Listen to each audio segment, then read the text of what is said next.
আলাইহি ওয়াসাল্লাম। ইউরোপে খোদ ইউরোপে বর্তমানে এই নামটা সবচেয়ে বেশি জনপ্রিয়।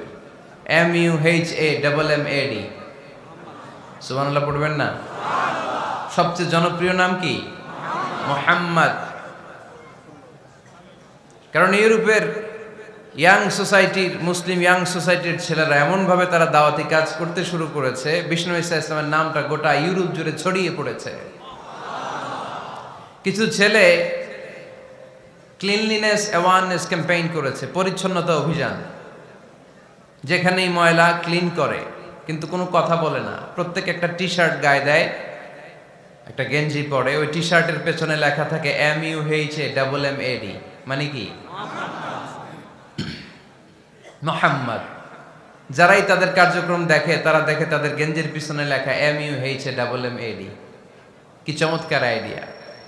ইউরোপিয়ান লোকদের মাথায় চিন্তা, কারা এরা, এত ভদ্র কেন, কেন এত পরিচ্ছন্নতার অভিযান করে, আর তাদের গেঞ্জির পিছনেই এই শব্দটা লেখা কেন, MUHAMMAD। Who is this?